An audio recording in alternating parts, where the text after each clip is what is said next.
참 얄궂은 프랑스 양파 스프. 이명석. 라붐.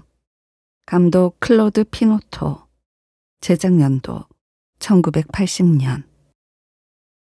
라붐 2. 감독 클로드 피노토. 제작 연도 1982년. 할리우드에서 신작이 나오면 전 세계에서 동시 개봉하고 심지어 한국에서 가장 먼저 만날 수 있는 시대다. 내가 어릴 때는 그렇지 않았다. 스티븐 스필버그가 E.T.를 내놓자 외계인 인형, 가방, 책받침, 장난감이 학교 앞 문방구를 뒤덮었다. 하지만 정작 영화는 외화 수입과 상한선 때문에 2년이 지난 후에야 들어왔다. 서울과 지방의 격차 역시 만만치 않았다. 경북의 소읍에 살던 나는 방학 때 서울 친척집을 다녀온 아이들을 통해 알게 되었다. 서울의 TV엔 TBC라는 채널이 있고 캡틴 하롯과 사이보그 009가 나온다는 거다. 나중에 서울에서 자란 또래들과 이야기하다 보면 내가 3, 4년은 늦은 시간을 살았던 것처럼 느끼기도 했다. 내가 살던 읍엔 극장이 하나 있었다. 항상 영화를 틀지는 않았고 정치 집회나 약장수 공연 같은 걸 하면서 간간히 철진한 필름을 걸었던 듯하다. 옛날 신문을 뒤적이니 지구당 대회에 깡패들이 들이닥쳐 수십 명이 다치는 난투극이 벌어지기도 했단다. 어쨌든 방학식을 하는 날엔 만화 영화를 틀었다. 부모님께 성적표를 보여주며 덜덜 떨던 아이들이 마침내 허락을 받으면 미친 듯이 극장으로 달려갔다. 나도 거기에서 로버트 태권브이나 또리 장군을 보긴 했을 텐데 솔직히 기억나는 장면은 없다. 나이도 어리고 힘도 없어 뒷자리에서 형들의 머리통을 쳐다보다가 라라라라라 로보트야 노래가 나오면 목청이 터져라 합창하던 것만 떠오른다. 그때의 희열은 지금도 등골을 짜릿하게 하지만 그게 나의 첫 영화라고 하고 싶진 않다. 바로 그 극장에 처음으로 실사 극영화를 보러 갔던 것도 기억난다. 누나가 나를 데리고 갔는데 10분도 못 보고 나왔다. 이매진 같은 여학생이 불치병에 걸리는 멜로 영화였는데 내가 눈물 콧물 흘리며 대성통곡을 했던 거다. 누나가 참다 못해 복도로 데리고 나가선 말했다. 내가 다시는 극장 데리고 오나봐라. 그 말은 내 마음에 못을 땅 박았다. 그러니 그건 역시 나의 첫 영화라고 할 수 없다. 그 시절 내가 본 영화들을 더듬어 가다가 내 기억의 상당 부분이 조작당했다는 사실을 깨달았다. 그러니까 내가 장면 하나하나 선명히 기억하는 영화인데 당시엔 극장은커녕 TV에서도 방영하지 않았다는 거다. 주범은 라디오, 종범은 잡지와 TV다. 당시 라디오엔 FM 영화 음악실 같은 프로그램이 많았다. 스크린, 로드쇼의 1호판 같은 외국 영화 잡지들도 많이 돌아다녔다. 그러니까 DJ가 그럴듯하게 소개하는 스토리를 잡지의 스틸 사진, TV의 예고편 영상에 버무려 머릿속에 자신만의 영화 세계를 창조해낸 것이다. 라붐도 그랬다. 2013년 라붐이 극장에서 개봉한다고 했을 때였다. 나는 그게 재개봉이 아니라는데 깜짝 놀랐다. 분명히 중학생 때 봤는데 찾아보니 프랑스에선 1980년에 개봉했고 한국에선 1988년에 비디오로 먼저 나오고 1989년에 KBS에서 더빙으로 방영했단다. 아니 그러면 그 유명한 헤드폰 장면을 사람들은 어떻게 알고 있는 거지? 어째서 써니를 비롯해 수많은 영화, 드라마, 예능에서 그걸 패러디하고 있는 거냐고. 다행히 고3 때 라붐2를 극장에서 본 건 분명히 기억난다.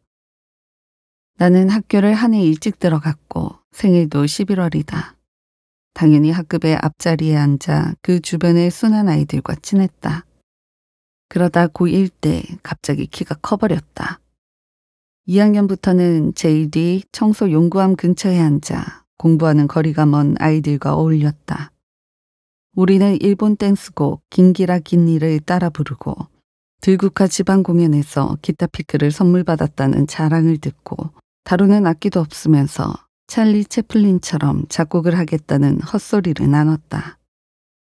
더티 댄싱의 춤 장면을 따라했던 것도 기억난다. 패트릭 스웨이지의 손이 제니퍼 그레이의 겨드랑이로 오자 간지러워하는 장면까지 따라했다. 그러던 어느 날 두 친구와 야간 자율학습 시간에 학교를 빠져나와 대구 동성로에 영화를 보러 갔다. 성룡과 실비아 크리스텔 사이를 지나 스카페이스를 잠시 고민한 뒤 라붐2를 택했다. 극장에 나오니 비가 왔고 머릿속엔 주제가가 계속 맴돌았다.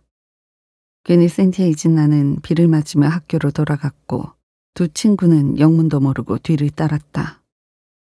더티 댄싱의 춤을 따라하는 남고생들과 라붐을 본 뒤 비를 맞고 걸어가는 남고생들 중에 어느 쪽이 더 징그러운지는 모르겠다만 아무튼 그런 일이 있었다. 이처럼 본 순서는 뒤죽박죽이 되었지만 라붐과 라붐2는 마치 하나의 영화처럼 내 기억 속에 재조합되었고 인생에서 처음으로 내 영화라는 인식을 가진 작품이 되었다. 라붐은 양파 같은 영화다. 거기엔 야들야들 달콤한 알맹이가 있다. 소녀의 귀에 소년이 헤드폰을 씌워주고 Dreams my reality 노래 속으로 들어가 춤추는 장면 말이다. 딱 그것만 기억하는 사람도 적지 않을 것이다. 그 바깥의 겹은 전형적인 첫사랑 성장 로맨스다. 파리로 이사온 14살 소녀 빅은 부모를 졸라 또래들끼리의 댄스 파티인 라붐에 간다. 조무래기 애들이 콜라를 마시며 까불어대는 파티가 따분하기만 한데 그런 빅의 마음을 눈치챈 소년 마티우가 나타나고 빅은 사랑에 눈뜬다. 그런데 정작 나를 매료시킨 것은 더욱 바깥의 겹, 껍질 가까운 곳에 알싸한 부분들이었다. 당시의 나로서는 영화 속 프랑스 사람들의 삶이 무도덕 그 자체였다. 겨우 중학생 조무래기들이 처음 본 상대와 키스하고 하룻밤을 같이 보낼 작전을 짠다. 아버지는 바람을 피우다가 들키고 엄마는 화가 나서 딸의 담임과 썸을 탄다. 딸의 생일 파티에 엄마는 애인과 여행을 떠나려 하고 아빠는 그런 엄마를 공항에 바래다 준다. 빅의 친구 동생인 초등학생이 빅의 아빠를 사모하기까지 한다. 우리 할머니라면 이렇게 말씀하셨을 거다. 아주 집안 꼬라지 동네 꼬라지 잘 돌아간다. 그런데 이 얄궂은 세계에서 가장 너그러운 존재는 빅의 비밀스러운 연애를 상담해주는 증조할머니다. 뭐 다 좋다. 이런저런 소동을 겪었으면 행복하게 결말을 맺어야 하잖아. 그런데 마지막에 마티우의 품에 안긴 빅은 새로운 소년을 바라보며 또 다른 사랑을 예감한다. 내 머릿속에선 그 모든 겹들이 마구 뒤섞여 녹았고 결국 프랑스 양파 스프 같은 게 되었다. 그 시절에 우리는 유럽을 동경했다. 잘 몰라서 더 그랬다. 미국은 가볍고 돈만 밝히는 졸부들의 땅이지만 유럽은 오랜 역사를 지닌 예술가들의 세계라는 환상을 가졌다. 그 중에서도 독일파와 프랑스파가 팽팽하게 맞섰다. 독일파는 칸트의 철학, 괴테의 문학, 베토벤의 교향곡, 헤르만 헤세의 성장소설, 웅장하고 음침한 성, 장미덩굴 가득한 기숙사를 좋아하고 진지하고 고독한 사색에 빠진다. 프랑스파는 루소의 자연주의, 고흐의 그림, 누벨바그 영화, 68혁명, 베르사유의 궁전과 파리의 지붕 및 낭만적인 샹송과 와인과 연애를 동경한다. 그때의 나는 성향적으로 독일파였고 철학가를 가기도 했다. 그러나 한편으로는 프랑스에 대한 동경도 적지 않았고 교양 과목으로 불어를 들었다. 그리고 대학생이 되어 비디오로 다시 본 라붐 2편은 나를 독일에서 프랑스로 실어보내는 기차가 되었다. 영화 속의 갖가지 에피소드들은 언젠가 유럽 여행을 가면 꼭 해야 할 리스트로 변했다. 유레이 패스를 구입하면서 비포 선라이즈의 로맨틱한 기차 속 만남을 꿈꾸는 사람이 많겠지만 그 이전에 라붐이 있었다. 빅은 학교에서 독어를 배우는데 이 편에서는 독일에 공부하러 갔다 돌아오는 기차에서 필립과 여권이 바뀐다. 그리고 마지막엔 필립이 슈투트가르트로 떠나는 기차에서 뛰어내려 빅을 껴안고 슬로우 비디오로 빙글빙글 돌며 키스를 나눈다. 첫 유럽 여행에 그런 연애까지 바라지 않았다.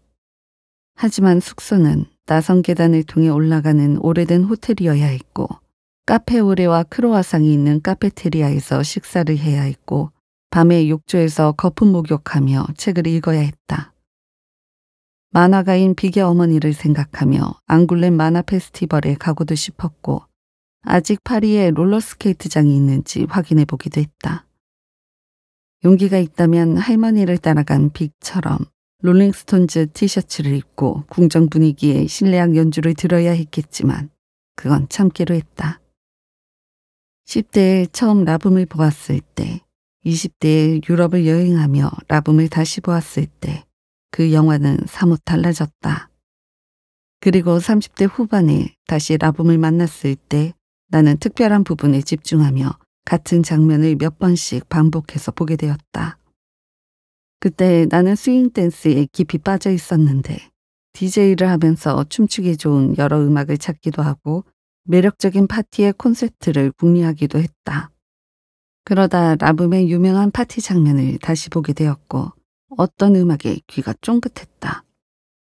그 유명한 주제곡 리얼리티가 아니라 그 직전에 아이들을 미친 듯이 춤추게 하는 댄스곡이었다. 영화 잡지엔 아이들이 미국식 음악에 맞춰 디스코를 춘다고 해석했지만 로큰롤과 스윙 재즈의 중간 정도 되는 스윙잉 어라운드라는 곡이었다. 그러다 음악 리스트를 들여다봤는데 어째서인지 프랑스 영화에 줄줄이 영어 노래가 나왔다. 음악을 담당한 블라디미르 코스만은 루마니아 출신의 프랑스 영화 음악 작곡가로 라붐 시리즈 외에도 유코린 럽, 은행털이와 아빠와 나 등 다양한 스타일의 영화 음악을 담당했다. 그런데 라붐 1편의 주제가 리얼리티와 고온 포에버는 영국 가수 리처드 샌더슨에게 맡겼고 2편의 주제가 유어 아이즈는 영국 밴드 쿡다북스에게 노래를 시켰다. 밴드가 직접 출연해 주인공들이 그들의 공연에 찾아가기도 한다. 대학생 때 나는 프랑스 사람들이 자부심이 강해 영어로 말을 걸면 무시하고 미국 문화를 천시한다고 들었다. 그런데 라붐에서는 콜라, 영어 노래, 미국 흑인들의 길거리 댄스 배틀을 탐닉하고 있다. 학생들은 방에 머페 포스터를 붙여놓고 일주일에 10편의 미국 영화를 본다고 자랑한다. 이 영화의 음악은 프랑스 사람들에게 미국 문화에 물든 당돌한 어린 것들의 세계를 표현하는 수단이었다. 어쨌든 그 음악들은 지금 들어도 향수를 자아내는 애틋함이 있다. 나는 댄스 파티에서 가끔 라붐의 수록곡들을 틀어주는데 1980년 이후에 태어난 친구들도 그 음악에 반응하며 라붐의 로망을 자신의 것처럼 기억하는 걸 본다. 아마도 비디오로 라붐이 유통될 때 그에 매료된 세대들이 있는 것 같다. 내가 추천하는 곡으로는 앞에 여러 곡 이외에 2편에 Maybe You Are Wrong이 있다. 리얼리티를 루이 오스텐이라는 오스트리아의 늙은 재즈 가수가 카리브해 스타일로 부르는 Dreams Are My Reality도 권한다. 빛바랜 사진 같은 옛 시절의 여행 분위기를 느낄 수 있다. 프랑스에서 라붐은 1980년 12월, 2편은 1982년에 개봉했다. 1편은 당시 프랑스에서 35주 동안 상영되며 430만 명, 유럽을 통틀어 1,500만 명의 관객을 동원한 엄청난 히트작이었다. 빅에게 1만 통 이상의 편지가 왔다고 한다. 2편 역시 프랑스에서 400만 명 이상의 관객을 동원하며 역대급의 시리즈가 되었다. 최근 개봉 40주년을 맞아 라붐이 이토록 오랫동안 컬트적 사랑을 받고 있는 이유를 조명하는 기사와 다큐멘터리가 나오기도 했다. 2021년 4월 17일 프랑스 ETV에 토요일 오후 8시 30분이라는 프로그램은 라붐 세대라는 특집을 내곤 했다. 라붐에 열광했던 10대는 경쾌한 미국 문화에 물든 배응망덕한 세대이며 워크맨으로 상징되는 새로운 전자기기와 함께 성장한 디지털 노마드 세대라고 한다. 영화 속에서 결정적인 역할을 한 소니 워크맨은 1979년 7월에 처음 출시되었는데 그해 바로 이 영화의 촬영장에 등장했다. 이제와 돌아보면 라붐은 우리가 알던 프랑스 영화와는 전혀 달랐다. 분노는 오렌지처럼 파랗다. 태양은 가득히 같은 알랑들롱 주연의 스릴러도 아니고 프랑스 문화원 시네마테크에서 인상 쓰며 보던 누벨바그 예술영화도 아니었다. 1980년 라붐의 혁명은 너무 경쾌해서 그게 뭐? 라고 할 정도였다. 그러나 그것은 이후 프랑스가 변화하는 모습을 보여주는 분명한 징후였다. 내가 좋아하던 프랑스도 딱 거기까지였던 것 같다. 라붐은 신화가 되었다. 서울의 이태원에서도 독일의 슈투트가르트 퍼킨스 파크에서도 1980년대 스타일의 파티에 라붐이라는 제목을 붙인다. 사람들은 여전히 워크맨 헤드셋이 귀에 걸리는 순간 마법에 빠지는 소녀를 그리워한다. 특정의 소년이 아니라 사랑 그 자체에 빠진 소피 마르소의 꿈꾸는 듯한 눈동자는 불멸의 순간이 되었다.